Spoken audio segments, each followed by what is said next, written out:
Yo, everybody. Welcome to Off Panel, a weekly interview podcast about all things comics. I'm your host, David Harper, and this week's guest is the cartoonist behind comics like Friends with Boys, Nothing Can Possibly Go Wrong, and the upcoming, now released graphic novel, The Divided Earth, the final part of the Nameless City trilogy. It's Faith Erin Hicks. Thanks for coming on, Faith. Thank you for having me, David. So we're going to talk a lot about The Divided Earth, which I loved. I mean, you know already that I was a fan, but we're going to talk about the rest of the Nameless City trilogy and your other projects. But I wanted to start with a recent anniversary for you. You recently had your 19th anniversary of making comics, as that's when you first started your webcomic Demonology 101. That's awesome.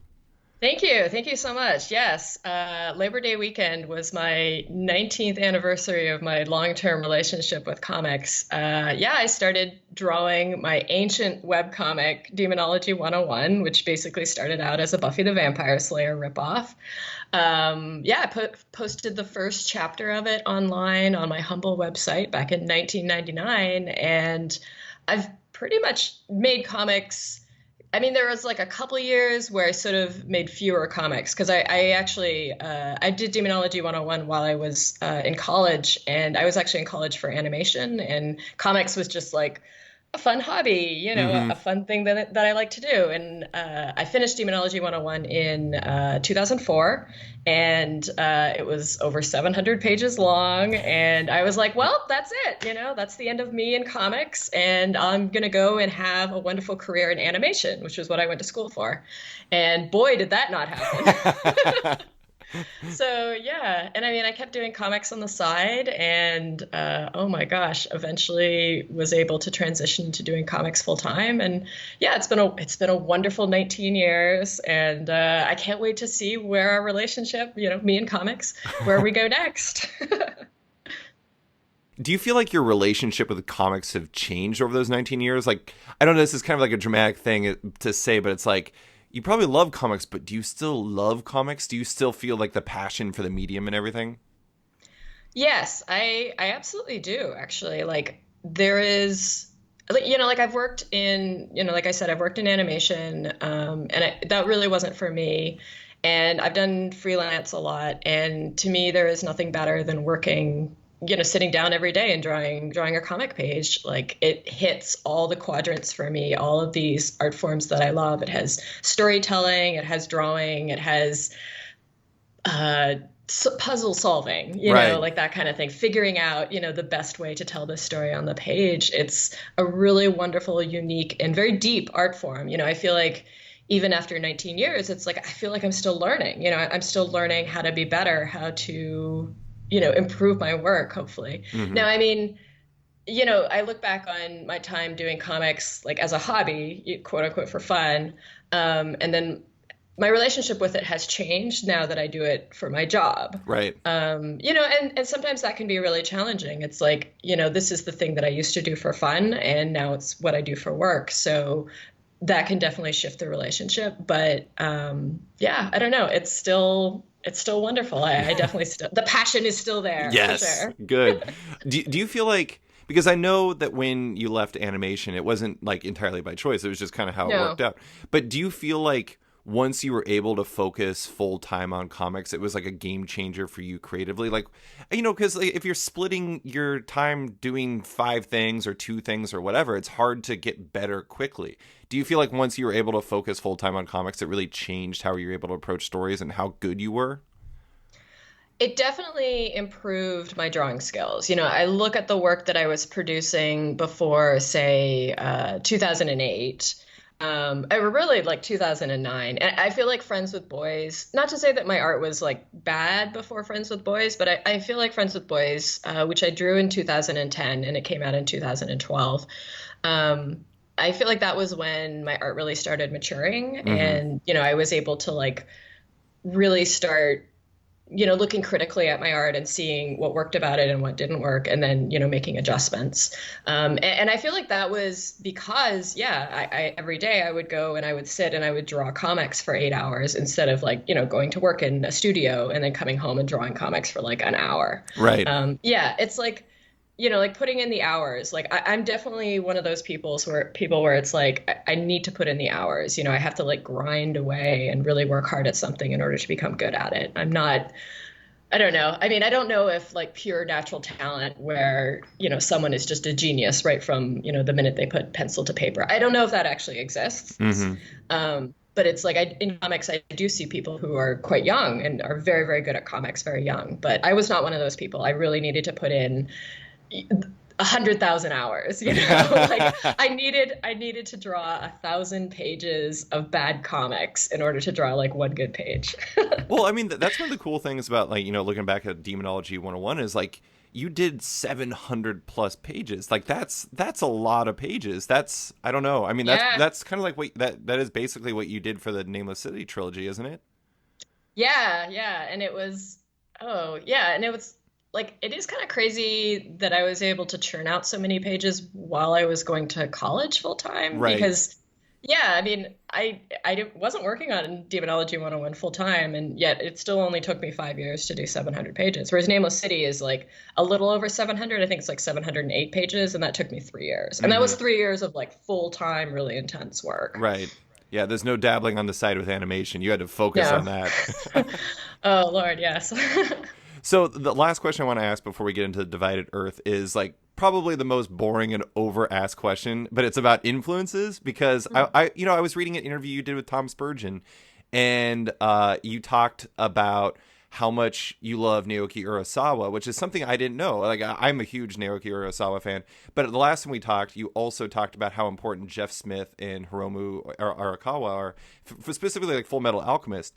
I think those three are very interesting, like not completely different, but they have, their own strengths and everything. What is it about those three creators that you find so influential to you as like a cartoonist and storyteller?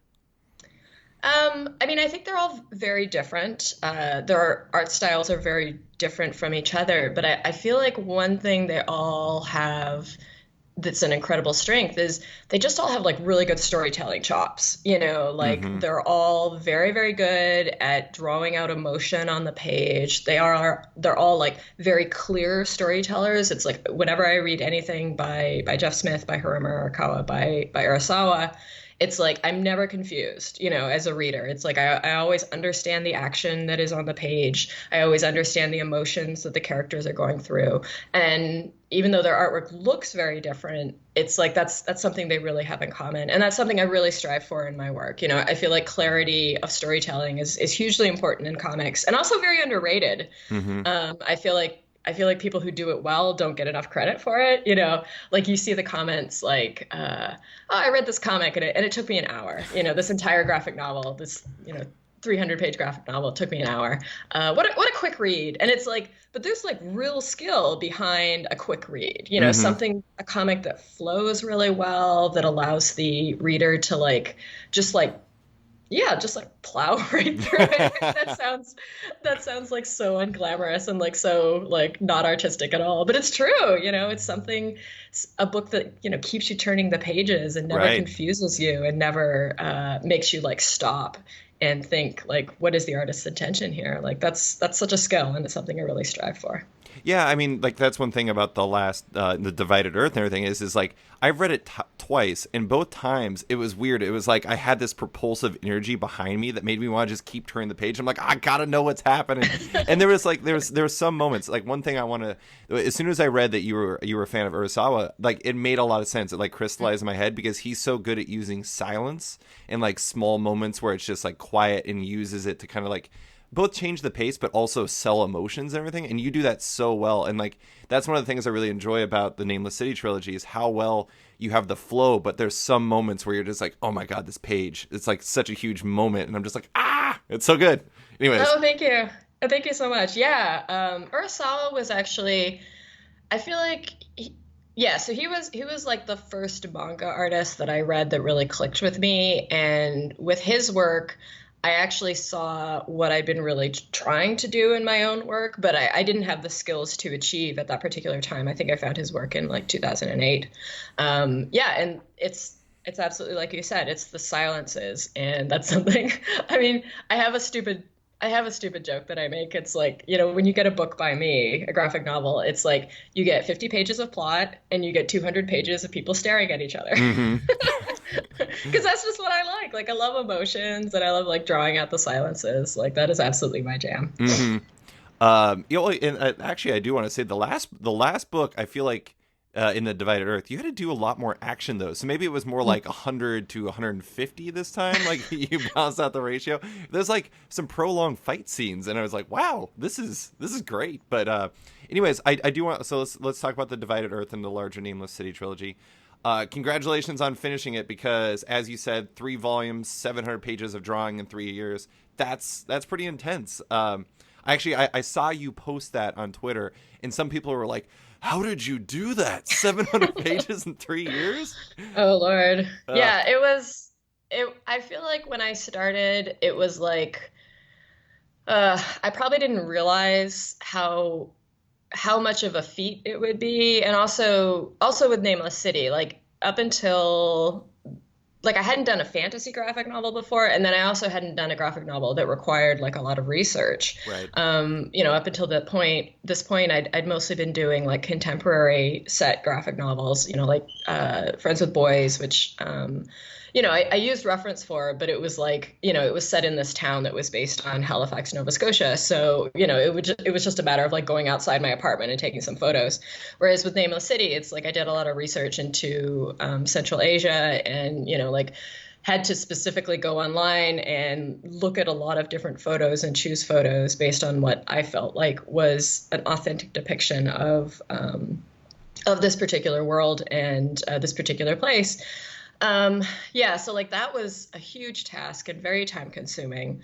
And it's like, I just, honestly, I didn't think, like I just didn't think how much more challenging this series would be, in contrast to not series, but graphic novels that were set like in a high school. Mm-hmm. It was like 3 years of incredibly intense work. It was, late nights. It was working on weekends. And to be honest, it's like, I don't think I'm going to do that again, because I don't think it's fair to myself. It's like you, as a cartoonist, it's like I want to work and I want to, be challenged. But at the same time, I want my weekends off and I want to go out and see people. Right. So, so I feel like I've kind of like, I've done this major achievement and I'm so proud of it, but I also kind of learned my lesson. Right. Yeah. Well, I mean, that's the thing that I don't think people really realize is like, I hold up those 3 books and that's like 700 pages and there's drawing and there's coloring and there's writing, and there's all kinds of stuff, but all the stuff that goes behind it to like put that all together, like there's all this added work that comes in behind it that people aren't even aware of. And that's kind of amazing. But did you ever have a hard time maintaining momentum on the book, or was there just so much like inertia necessary to get through this that you just kept going through it? I never had any problems, like, no, like I never had any problems with, artist block or with not wanting to draw it. Like, I definitely feel like this series was something that I'd been building to for a number of years. It was a story that was very close to my heart. It was something that I, really had to like, challenge my publisher and really encourage them to support, which of course now they've done to the best of their ability, and I'm very happy with the work that First Second has done with it.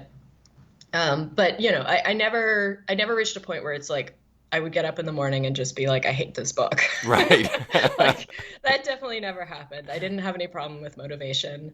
But I mean, I never had that issue, but I just had issue with just being exhausted all the time. Well, yeah, I mean, it's like it seems like when you were in it, you didn't have a problem with it, but now that you can look back on it, it's like, okay, maybe I wouldn't do it that way again. Yeah. That makes sense. I do have to ask, like, I know that you're already working on Pumpkinheads, your book with Rainbow Rowell. Did you at least get, like, to give yourself a break or, like, celebrate after finishing the series? Yeah, I did, fortunately. I took like 2 months off. Well, it wasn't completely off because I was actually writing Avatar at that time. So I would like work on Avatar and then I would just take the rest of the day off and play. Oh, I was super into Breath of the Wild, the new Legend of Zelda game. Oh my gosh, that game. Oh, this is amazing. So it just like in the morning I would write Avatar. And then in the afternoon, I would go and play Breath of the Wild. It was quite nice. It was a very nice way to spend 2 months. That is really, really nice. That's awesome. I have to admit, I'm very envious because I kept seeing everybody take pictures or like do the screen caps of them playing Breath of the Wild, and every time I saw it, I was like, "This looks so amazing! Why Oh, am I it's not so playing?" good. I just bought a PS4 because I wanted to play the Spider-Man game, and also there's this like Horizon Zero Dawn game that I really wanted to play. But it's just I don't know. Video games are such a cruel mistress because I want all of them and I want to play all of them, and then sometimes it ends up they just stack up and I don't play them, and I'm like, nah, this is such a waste. I'm glad. Yeah. I'm glad Like you I had that two actually months.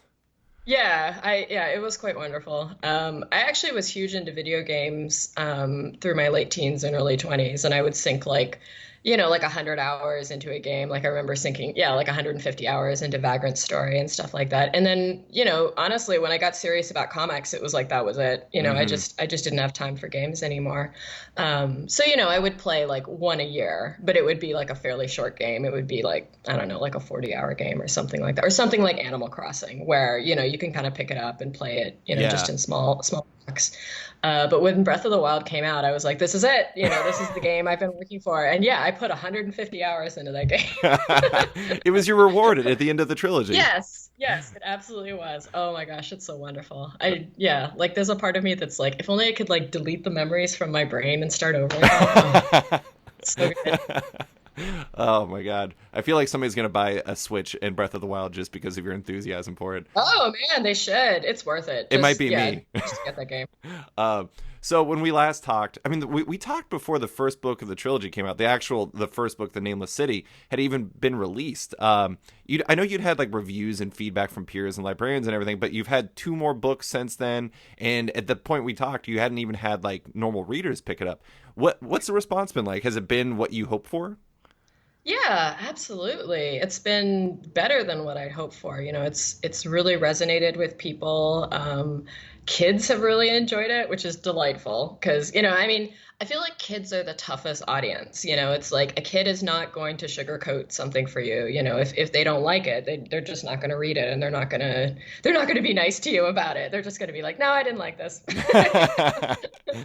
But yeah, it's been really wonderful. I've gotten to go to library events and meet readers that way, and comic conventions and school visits. And it was my first middle grade book. So, before that, I'd mostly done YA or young adult, or I'd done, books like Superhero Girl, which was not meant to be a children's book, but for some reason kids really like that book, which is delightful. But it was a comic that I made for myself. I didn't make it for children. But, Nameless City, it was like I really set out to make like, one of those like kids stories that you still think about as an adult. Like I have a number of stories that I read as a kid. I'm thinking specifically of like Lord Alexander's Chronicles of Prydain, which was this wonderful Welsh-influenced fantasy series that Lord Alexander wrote. He's this American author who is he's no longer alive, but he did wonderful work. And I still think about that series and just how compelling it was, and how the characters really resonated with me, and especially the main female character, Alanwi. She was just super important to me as a young tomboy growing up in Canada. Yeah, and that was really what I set out to do with Nameless City. It was just to make hopefully a kid's book that people would remember, that they would read as a kid and hopefully still remember as an adult. Yeah, so the response has been really wonderful. I can't complain at all.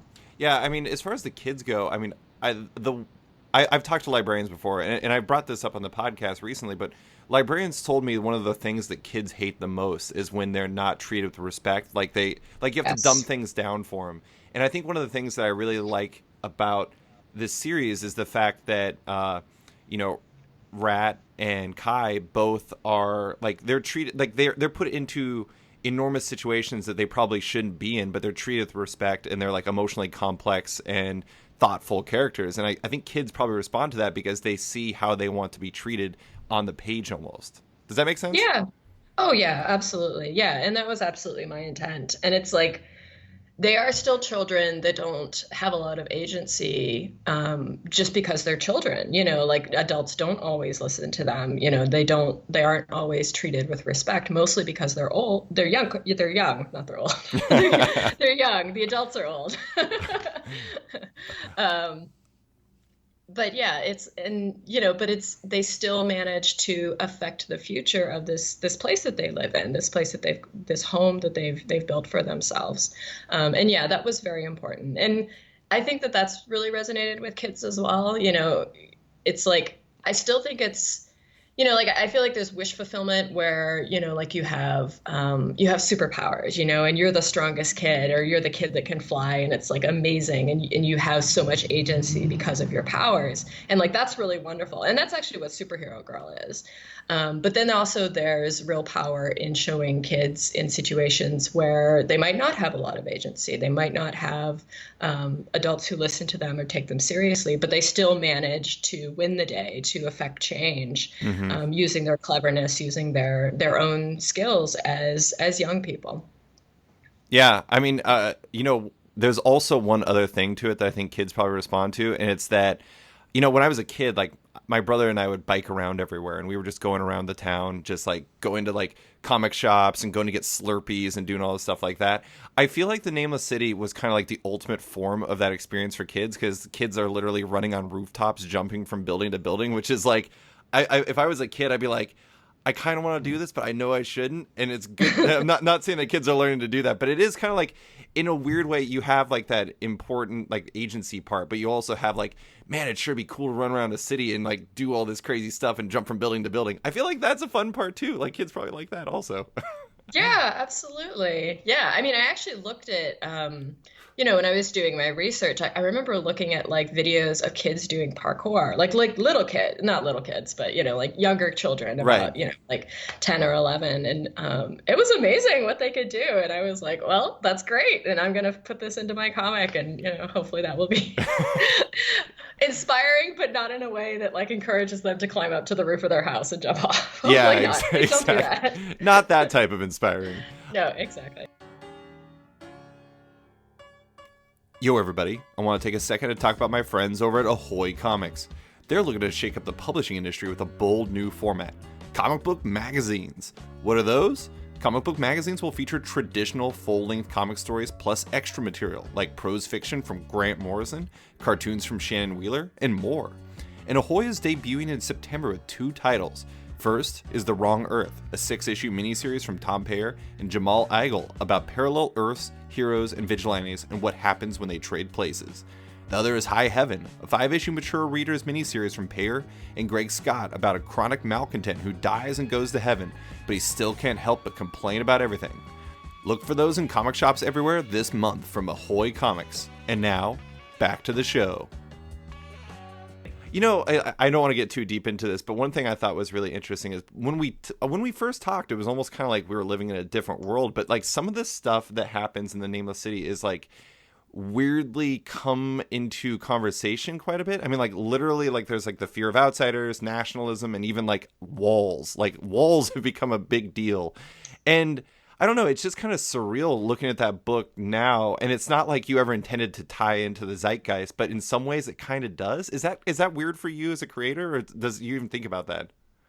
It is very weird. When I started thinking about the themes of Nameless City, themes of, again, social justice, of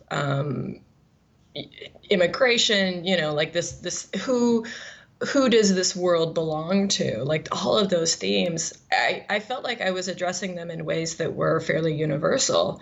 And then, this very strange, abrupt, well, I mean, maybe it wasn't a shift. Maybe it was just my own ignorance that I didn't see it coming. But it felt like a huge shift to me that happened in 2016. Mm-hmm. And weirdly enough, that question has actually come up quite a few times in interviews that I've done. And, people are like, well, did you deliberately plan this? And the answer is no, of course not. The book was written before it was written. Gosh, I think it was 2015 that I wrote it. So it was before I had really any awareness. Oh, gosh, I don't want to be. No, oh, yeah. Gosh. Yeah. I mean, it was just very strange. Yeah, I mean, there's no way you could have planned around that. It is strange looking at that now, and it just kind of struck me as I was reading the last book, and I was just like, wow, this has become, I don't know, prescient in some ways, but like not in an intentional way, because there's no, like I said, there's no way you could have planned it. But I don't know, I just thought that was very interesting. We can move on from that. I know it's not the greatest subject, but I want to talk about what you took away from this, because it's a huge thing. I know it was a 3-book series. You've worked on one before, but not where you're doing writing and art. I know you've also released 13 graphic novels now that this book is out. But I mean, it's a huge endeavor. What do you feel the biggest things you learned while making this series were? Oh gosh, I feel like I've learned so many small things. Maybe not just one giant thing. Sure. Definitely the challenges of doing a fantasy series and doing it, I feel like, with empathy and with kindness. That is a huge responsibility. So that's something I definitely want to keep in mind if I ever decide to do another fantasy series. Yeah, and then there's just like the basic stuff of maybe don't turn out 3 books in 3 years, you know? Like, I mean, I mentioned that earlier, but I feel like, oh, maybe that is just the biggest takeaway. Yeah. That I need to take heed of, just the limitations of my body and all of that stuff. Because I mean, I feel like as cartoonists, it's like we all want to work, you know, and we all recognize that as freelancers, someday the work will not be there. You know, like freelance is either feast or famine. And, you know, I've been incredibly fortunate that over the last, like, oh gosh, like 8 years, the last time I was unemployed, that I did not have a project immediately starting after the project that I was currently working on was 2010. So it's just been constant work for the past, 8 years. So, and then it's like, you don't want to stop. So, you know, you just want to keep going. You don't ever want to say no. And Mm-hmm. I feel like I feel a little more empowered to say no and, you know, give myself a break every now and then. Yeah. Yeah. I know that like one of the perpetual fears for freelancers is like what happens if there's that gap where you don't have that project, and it's just like Yeah. it leads to a lot of people taking on more work than they probably should. And it's good that you've gotten to that place, and also that you learned that maybe like 700 pages in 3 years is not the most advisable thing. How did it change your relationship with roofs? Oh my gosh. Well, I got really good at drawing them, to be honest. Like just these tiled rooftops that are just everywhere in Nameless City. Like I would just, especially inking, I'd just like zone out, and there's like a pattern to them that's, you know, the tile overlapping, and you just draw the pattern. And I drew them all by hand. You know, like some people were like, well, why don't you just do like a brush, you know, in Photoshop or something like that, and just, you know, like, but I drew them all by hand. You know, I didn't, I don't know. I don't think it's a shortcut. Anything a cartoonist can do to make their life easier, to make the work go faster, that is absolutely the right as a hardworking artistic person. I obviously didn't draw 700 pages of roofs. However, I could see there being some sort of like zone out, like this is kind of weirdly enjoyable and hypnotic type value Yeah. to it. It's just like you get kind of lost in it. I don't know. It's interesting. Yeah, yeah. It could be, yeah, like it was very soothing just to sort of sit there and just be like, "Do-do-do-do," you know, drawing my rooftops. I mean, it's like by the time I got to the end of the last Nameless City book, I was like, okay, this is it. I'm done. You know, like I'm burned out on this world, and you know, I'm burned out on drawing this world. Hmm. But I don't know, like you always forget the pain. You know, probably a couple years down the road, I'll be like, oh, I miss Nameless City. I should do more Nameless City. Yeah. This time 5 books. Yeah. Oh Lord. Yeah. Man, see, that's the thing. It's like, you know, like with this series, it was like I really wanted to do a manga, basically. You know, like I wanted to do a manga series, and just I feel like I learned the limitations of what one person can do, one cartoonist. Because it's like the reality is, if you look at, you know, Hiromu Arakawa or Naoki Urasawa doing their series, it's like they have assistants, you know, Right. they have people to help them. And because of that, like, I think, let's see, Fullmetal Alchemist is 27 volumes. And then I think she did it over 10 years, 10 or 11 years, maybe. Yeah, because it's like I think it started in 2001. I think it ended in 2011 or 2012. But it's like she had assistants, you Right. know. So, you know, I can't replicate that. That's Right. the long and short of it. Yeah, like Naoki Yeah, Urasawa can have like a roof guy. He could be the yeah, person who draws the roofs, but like I don't know. I mean, that's one of the things I think people forget about because you look at like I have 20th Century Boys and Pluto and Monster right behind me, and like those three projects overlapped with each other. Like he was doing some of them two at a time, and you can do that if you have assistants, and like that helps a lot. That's not me demeaning Naoki Urasawa in any way, but it's no. just like it opens things up for you in a way that you wouldn't be able to do it because you don't have a roof guy. You are your roof guy. Yeah, I'm the roof guy. Yeah, I mean, of course, as you know, if you're working with assistants, it's like that adds a new element to your job because not only are you the artist, but it's like you're in charge of people, so you're directing them and dealing Right. with, you know, personalities and that kind of thing, which is not something I have to deal with as a solitary person doing my work. Mm-hmm. But yeah, I mean, you know, the proof is in the manga. You know, you look at what Urasawa is able to churn out, as opposed to what I or, you know, similar North American cartoonists can do, and it's like, you know, many hands make light work. Yeah. All right, so I want to talk about some of the specifics related to the Divided Earth. And one Oh thing yeah.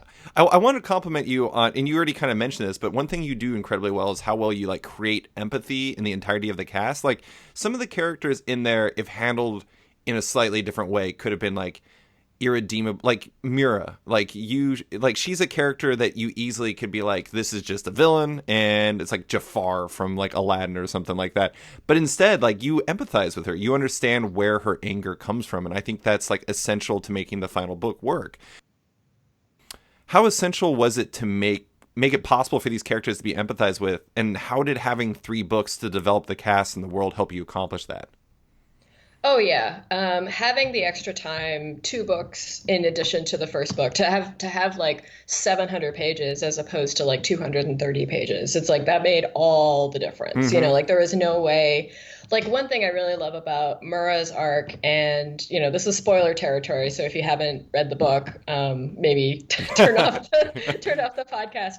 But it's like I love her turn at the end. Like I love how she basically um, establishes her own agency and Mm-hmm. is like, I have desires and I have wants, and it's like I'm going to get what I want, and I'm going to use this person, I'm going to use Urzi in order to get what I want, and he won't even know it. Mm-hmm. Um, and it's like I feel like that turn would have been much less powerful if she like immediately betrayed him in the first book, you Right. know, like whereas you know, like we've seen her over the course of two books be this like ruthless and rather stoic soldier behind him, you know, supporting him. And with her, especially, it was like, you know, like with Nameless City as a whole, I also wanted to take like a lot of tropes that I've seen, not only in fantasy but in children's literature and children's media, and kind of like add my own spin on them. Like I don't think tropes are necessarily a bad thing. You know, like Right. there is a reason why they're popular,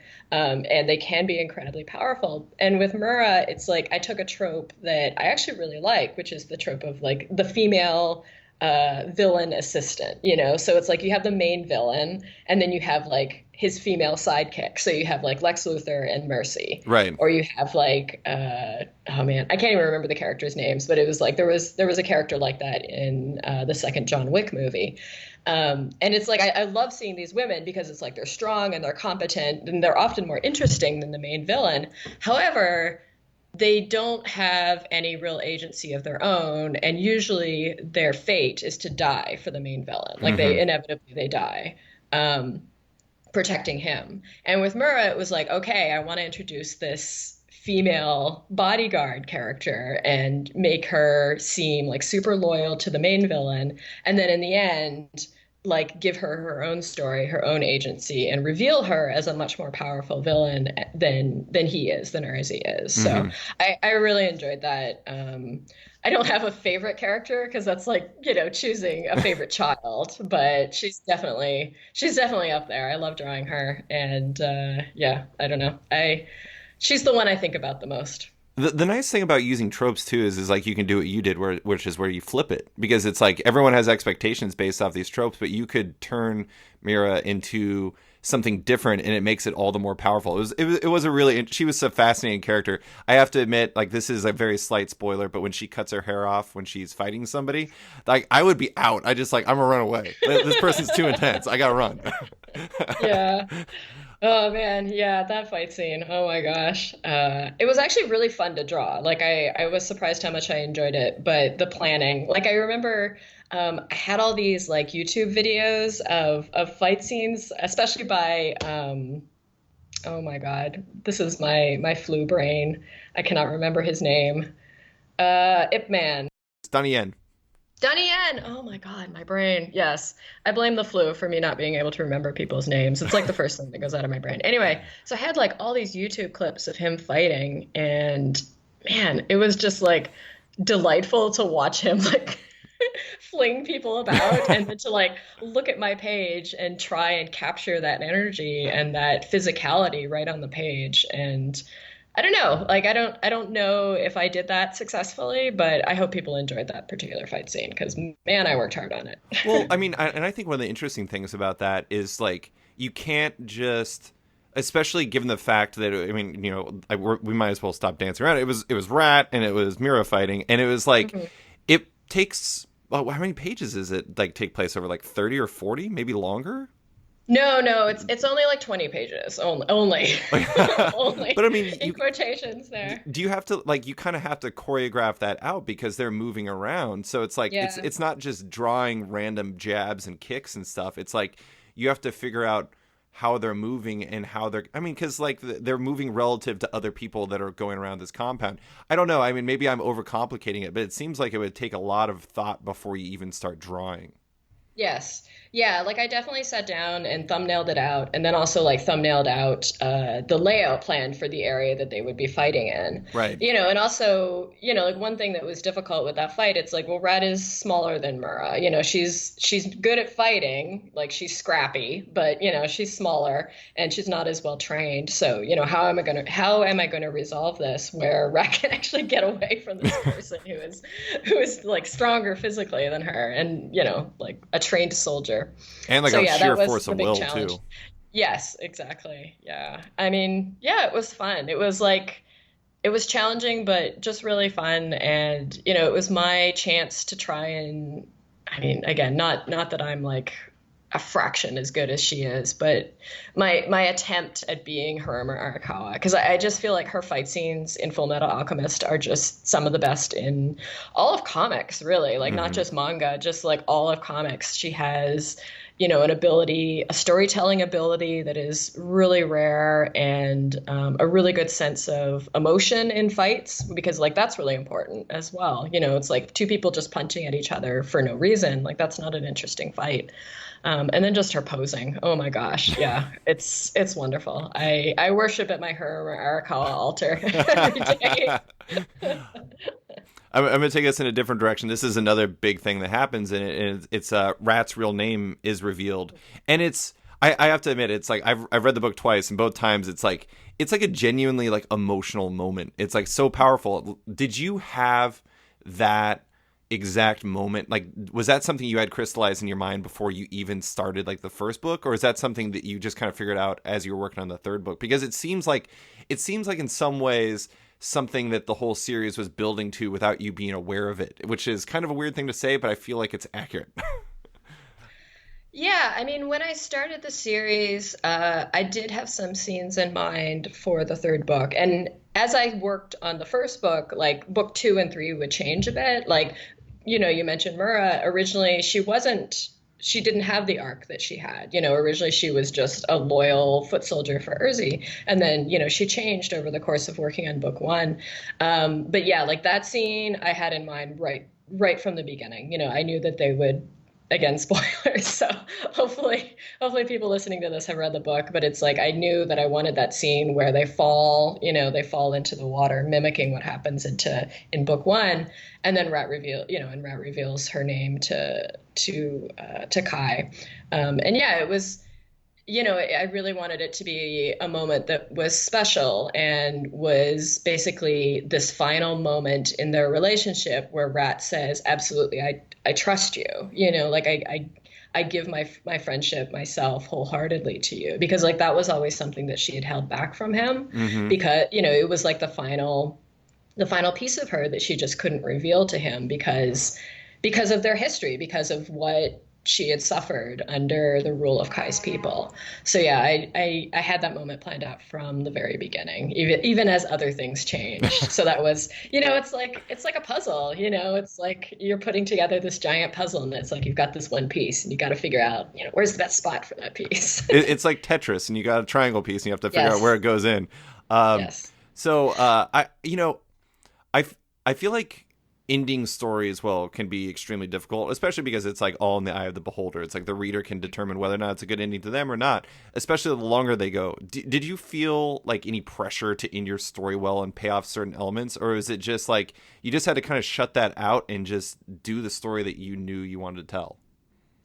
I mean, I never felt any pressure other than pressure that I placed on myself. Like one thing that is strange about making comics is that by the time, well, especially with this schedule that I had for Nameless City, it was like by the time the first book came out, the second book was already done. Mm-hmm. And then by the time the second book came out, the third book was half drawn and entirely written. So, if there'd been like a big demand or a big response from my audience for a certain thing in the third book, I might have found pressure or felt pressure, but I don't know. Like people, to be honest, people have been really generous in that regards. Like people have just been like, I'm so eager to see what happens, and they Mm-hmm. haven't been demanding. They haven't been like, well, if this doesn't happen, then I'm no longer a fan of yours. So, I've been very grateful for the response. So yeah, any pressure has just been that which I placed on myself, which Yeah. is normal for us sensitive artist types. All right. The last thing I want to bring up on the Nameless City front was I have to ask about Jordie Bellaire. She's been a huge Oh, part of the book. yes. I feel like Yep. in some ways, like she was essential to Mira becoming as like impactful as she was. Her eyes are so piercing, and like that color is just Yes. like incredible. When you were on last time, you talked about how her colors helped like bring the diversity of this story and world to life. But what do you think this series would have been without Jordie's contributions? Like, could you imagine this being like a black and white book?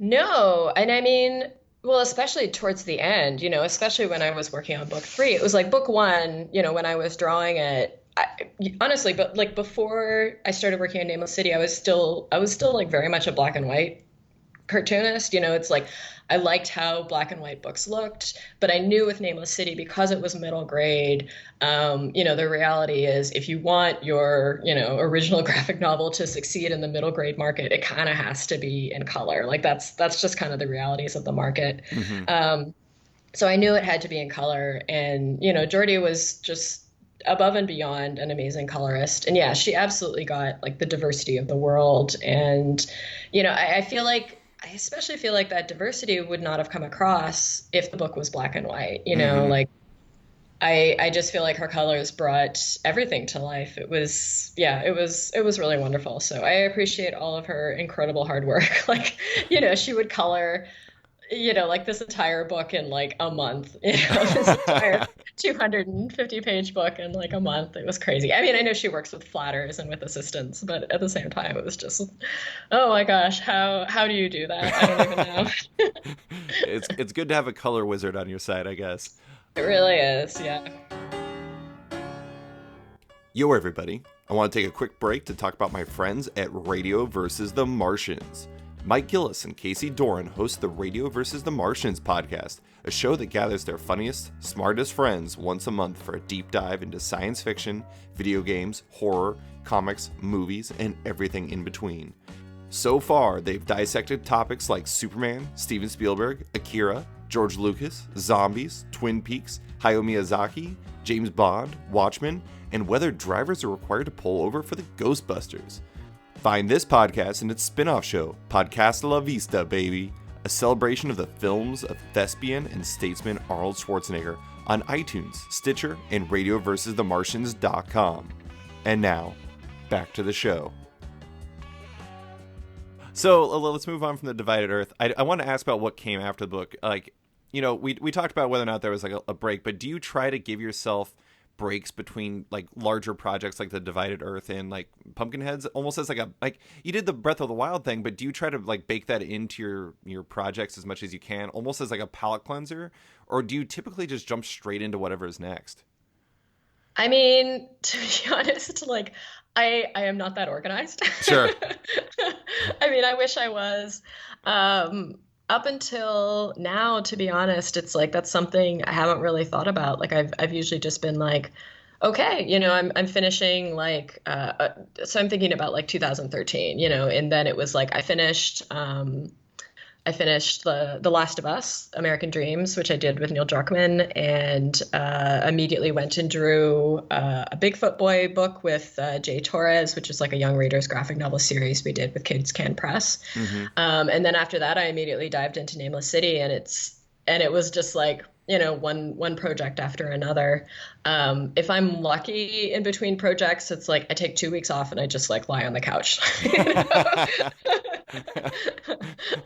And I just like watch all the movies that I've missed because, you know, like no time for watching movies when you're, you know, really intensely working, all of that fun stuff. Oh my gosh. Yeah. I really feel like I need to be more organized in the future and do a better job of like organizing my schedule because like, yeah, like that's what I hear from more accomplished cartoonists than myself. It's like, you know, they really think about that. They think about their time off as well as the time that they spend working. And that allows them to have a career with longevity, which, you know, is really important because it's like, if you look at comics, it's like, you don't see very many people who are able to sustain work in comics for like, you know, a really long period. And I definitely want this to be my life's work. I don't want to burn out. Mm-hmm. No, absolutely. Well, I mean, I know now that you're like, so are you, how far from being done with Pumpkinheads are you? Oh, I'm really close actually. Let's see. The book is about 208 pages, I think. And I'm up to penciling 175. Should be this weekend. Should be done with that this weekend. And 150 pages are inked. Wow. So a chunk of the book is done. Yeah. So it should be done. I'm hoping to have it done by the end of October, but if I'm honest, I'll probably be working on like a few pages in November. Mm-hmm. Because I don't know, these things just they slide.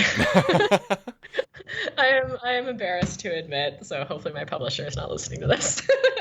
So you pencil and then you ink, basically, like you don't pencil the whole book first and then ink. You like pencil and ink almost not simultaneously, but kind of almost one for one, it seems.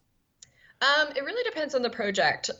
So for Nameless City, Jordie requested that I send her pages in chunks. So I would pencil 50 pages, ink 50 pages, and send them off to her. Mm-hmm. For Pumpkinheads, the schedule is actually quite compressed. So I actually penciled 100 pages, inked those, and then penciled 50 pages, inked those, and sent those off. Because, like, again, we need to be working with the colorist who needs to be coloring while I'm drawing the book. Because, like, the schedule is just so compressed. Yikes. So I do want to, talk about that. So for listeners that don't know, Pumpkinheads is Faith's upcoming graphic novel with Rainbow Rowell of Runaways fame. That's one of the cool things for comic fans is, like, she wasn't a super known commodity necessarily with comic fans before, despite her success as a novelist. But now she's, writing an amazing run on Runaways. But to quote the synopsis, Pumpkinheads is a book about fallen friendship and saying goodbye, about puns and pumpkin spice, and about taking a moment while everything around you changes to appreciate something wonderful. And it's about two high school seniors named Deja and Josiah. Is that how you pronounce it? Yep, okay. Yep, Josiah. Who are working their last shift at a local pumpkin patch Aluza, which is what they say in there. I know you've been working on a deadline on that project lately. Like, have you been enjoying working with Rainbow? How's that experience been? Oh yeah, like Rainbow's amazing. She's actually like a comics person. Like she grew up reading comics and she has a regular comic store that she goes to. So, like and she prefers the pamphlet format, which I thought was really interesting. So Pumpkinheads is her first graphic novel, but it's wonderful. Like the script is just so heartfelt and funny and emotional, and Josiah and Deja are just wonderful characters, and all of the characters that they meet during their one last night at this pumpkin patch are just amazing. Yeah, she's been fantastic. Like she's been really hands-on. And I mean, hands-on in a way that I haven't experienced before in a way that was really cool. Like it feels like a true collaboration. Whereas, you know, like most of the time when I work with writers, it's like they write a script and then they hand it off to me, and, you know, like I draw it, and then at the end they'll, like, you know, give me some notes. But, you know, this has been much more organic. She's been kind of there with me every step of the way, giving me notes and giving me thoughts.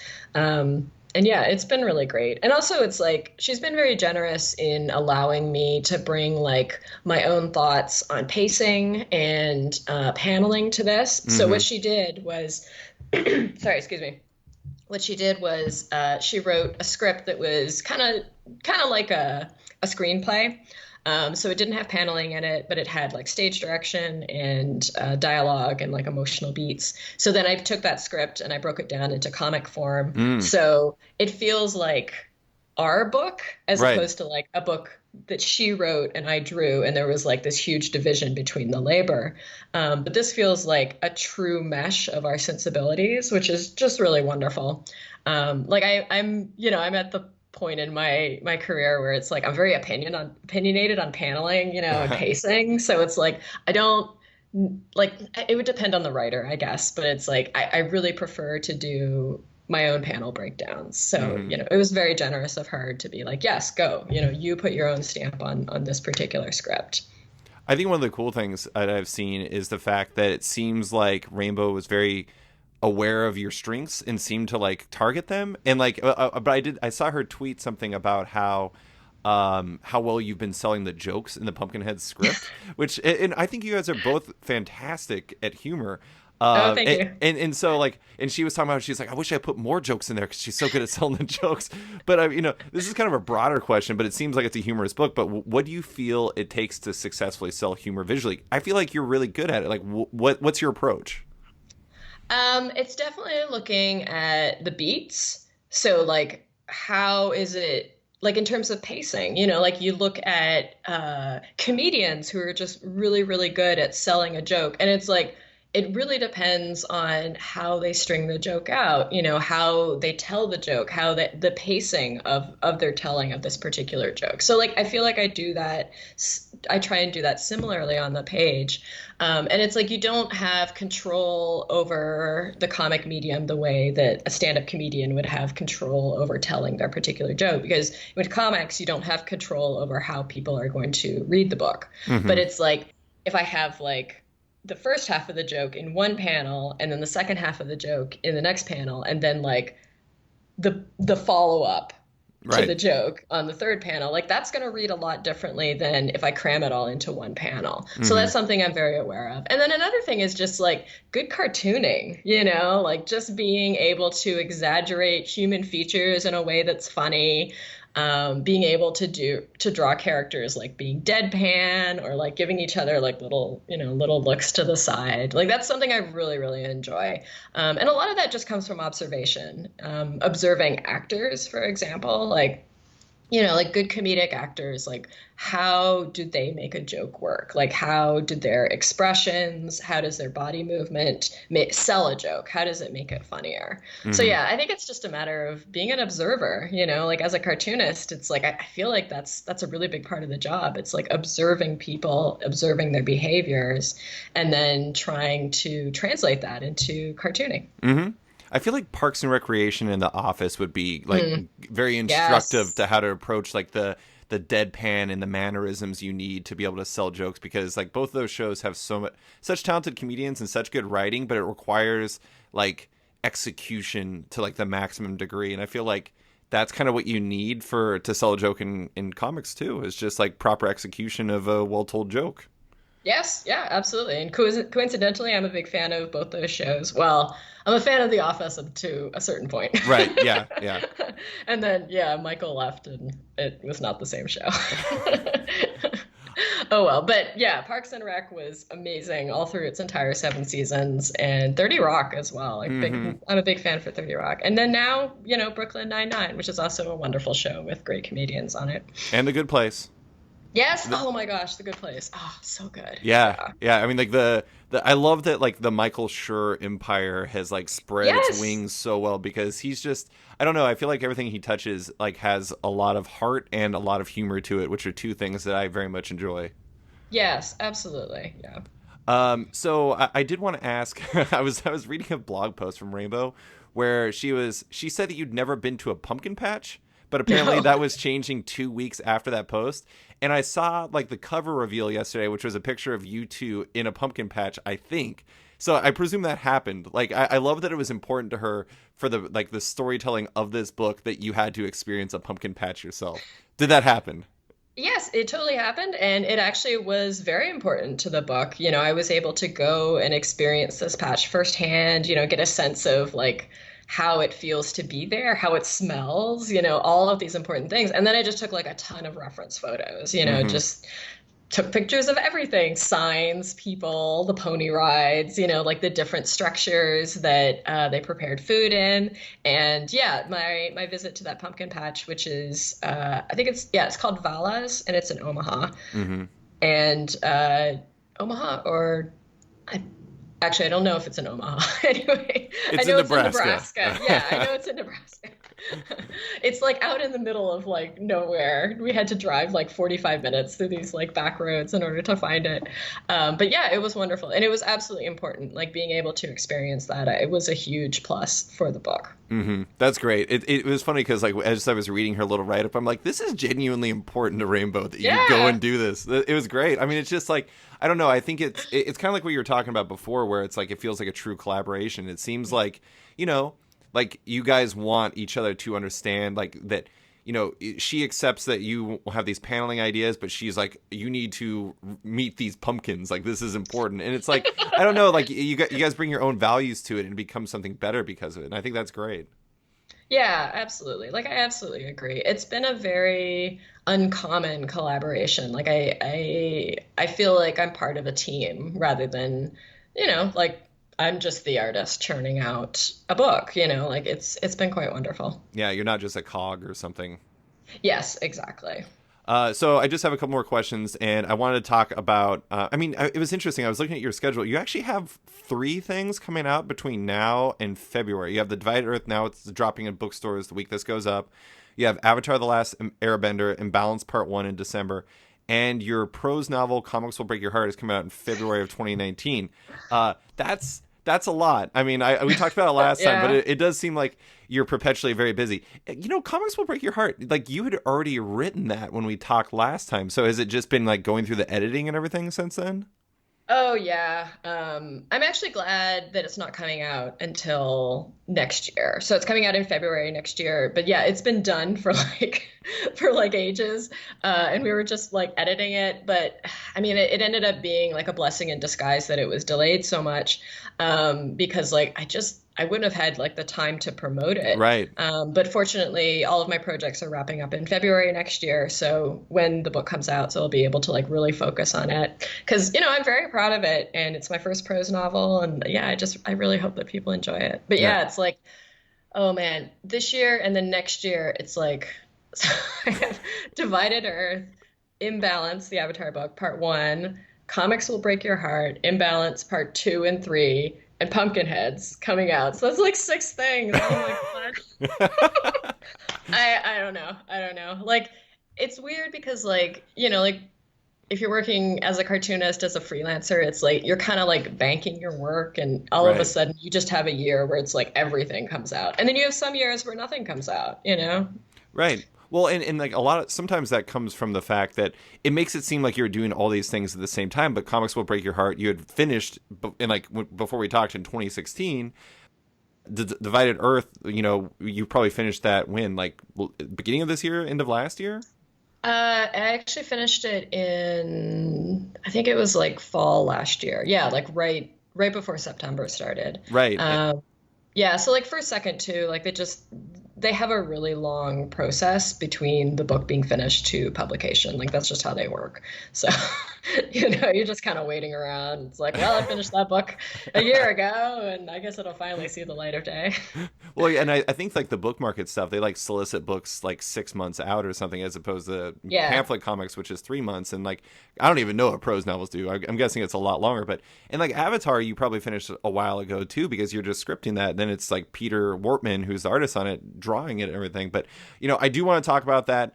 I'm utterly thrilled about those books for two reasons. Obviously, I'm a fan of your work, but I'm a huge fan of Peter Wortman, who's been on this podcast before. He's insanely talented. How has it been working with him? Oh my gosh, Peter is a delight. He is very chill as well, which I absolutely love. It's just a delight working with chill people. Because artists can be challenging, but no, Peter is an absolute delight.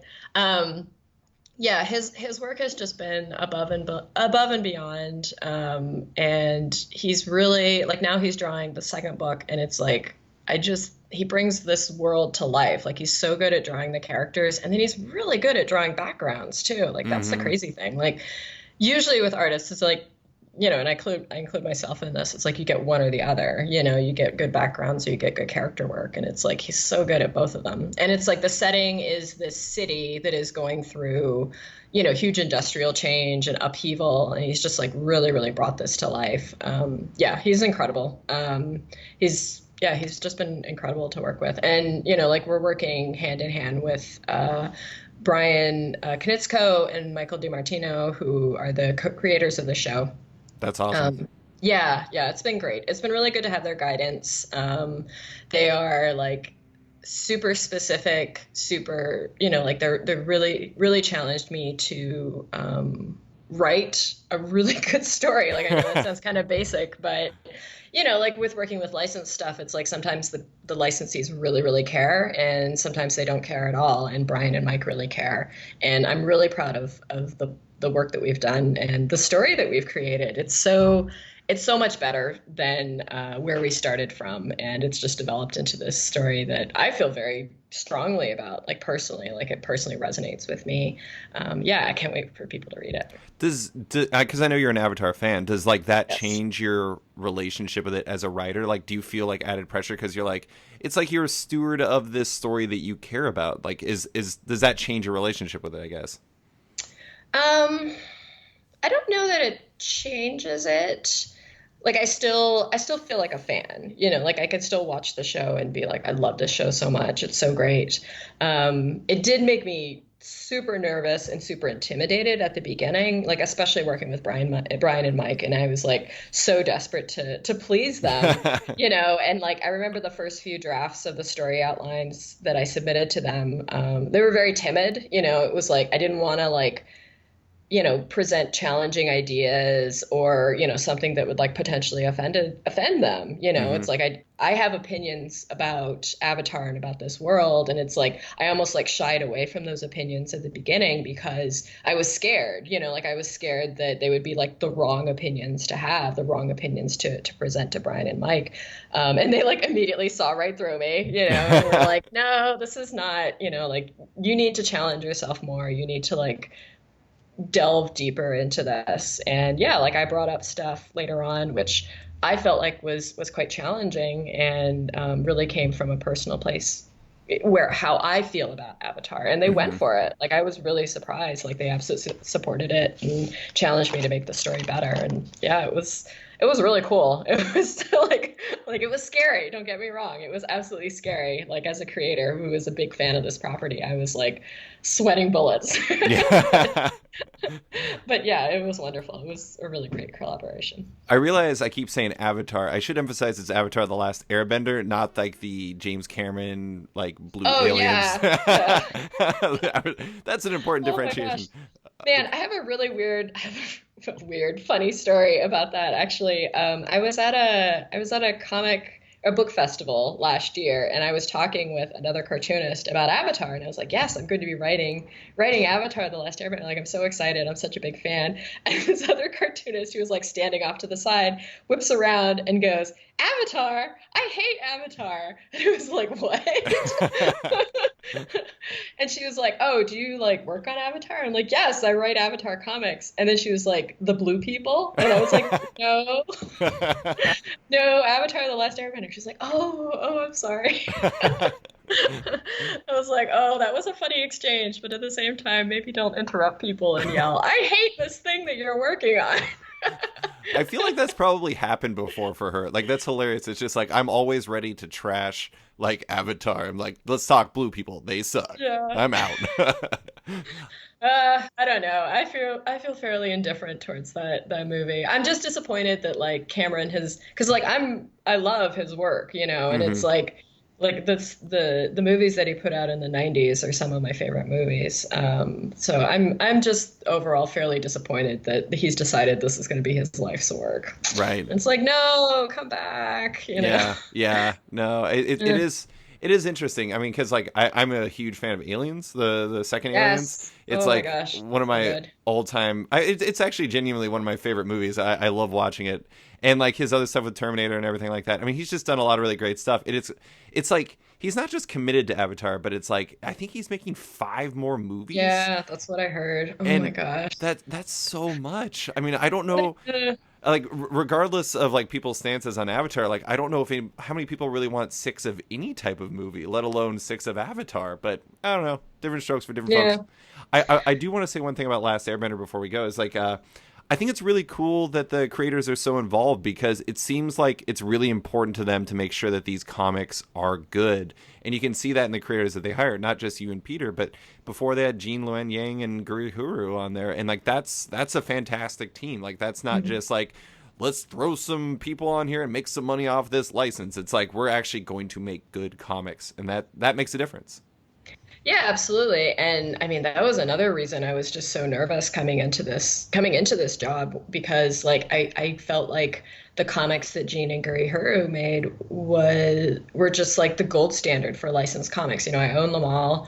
And every time I would see Gene, because we're both first, second authors, so our paths would cross fairly frequently. And he's a great guy, and it's so much fun to talk to.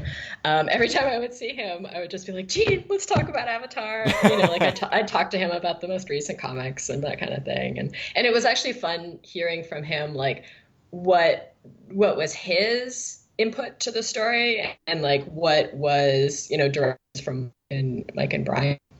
And like that was really cool to hear. But yeah, it was very intimidating because those comics are really good. And yeah, but I feel like Peter and I, it's like we're taking them in a slightly different direction. Like a lot of the comics that Gene and Gray Huru did, it was like wrapping up stories from the show, Mm-hmm. whereas now we're definitely focused on like Creating a possibly new bridging the direction. yeah, creating a new direction and then like possibly bridging the gap between Avatar and Legend of Korra. Mm-hmm. That's awesome. Well, I'm Yeah. excited to read it. I'm excited to read a lot of things coming from you in the upcoming year. Faith, hey, So many things. Faith, thank you so much for coming on. I always appreciate the time. No, thank you so much for having me. This was a delight chatting with you. So yeah, thank you so much. Thanks for listening to this week's episode of Off Panel with cartoonist Faith Erin Hicks. You can find her on our website at faitherinhicks.com, on Twitter at Faith Erin Hicks, and her work in the just released graphic novel The Divided Earth, the upcoming OGN Avatar: The Last Airbender, Imbalance Part 1, and her upcoming novel Comics Will Break Your Heart. If you're a fan of Off Panel, make sure to check it out on Patreon at patreon.com/offpanel. If you back the show on there, you not only support the show, but you get early access to each week's podcast, access to exclusive written and audio content, and more. Also, don't forget to subscribe to the show on iTunes or Stitcher and give the show a rating or review while you're at it. You can find this show on social media as well. Like the show on Facebook at /sketched, that's SKTCHD, follow on Twitter at @sketchcomic, or follow me at @slicefriedgold. Big thanks to all my existing patrons, including Greg Peterson, Kieran Marcantonio, WMQ Comics, Akil, Greg Lockard, Kokachi, Phil White, Ben Becker, Sean Pinello, Kent Heidelman, Philip Sevi, Al Ewing, Ryan Alcock, Nick Michelin, David Kelly, Robert Wilson IV, Nick Paletto, Dylan Campbell, Owen McCready, Brendan Fletcher, Michael Garland, Gary Maloney, Jonathan Nilsson, Matthew Groom, Jason Massey, Mike Gillis, Adam Bogert, Xavier Files, Maria Schweitzer, Matthew Taylor, Tyler Turner, Dan Guarino, Nick Patera, Jacob Sorelli, Ford Gilmore, David Baraldi, Evan Blazer, Brian McRae, Ira James Udaskin, Hitting Allers, Modern Magic Stories, Nick Hall, Britta Batista, Bobby Angus, Bjorn Basin, Darren Neely, John Hendricks, Steve Anderson, Phil Nall, Ian Maxfield, Cliff Chang, Benjamin Shipper, Colin McMahon, Chris Palmer, Maxwell Schmidt, Scott McGovern, Nathan Fairbairn, Kat McKenzie, Lou Avino, Nicholas Kesslake, Greg Rucka, Ryan Mail, Adam Heifel, Nicholas Gardner, Andrew Corrigan, Fiona Staples, Chris Morris, Chris O'Halloran, Mark Abnett, Mike Murphy, Michael Shirley, Tom Barnett, Jim DiMonacos, Norbert, Nick Lowe, James Kaplan, and Mission Comics and Art in San Francisco. You guys are all the best. A quick thanks to the band Wolfpack, whose excellent track Outro from the album Volmilch opens and closes the show. Give them a listen as they're totally rad. Thanks for listening, and tune in next week for another episode.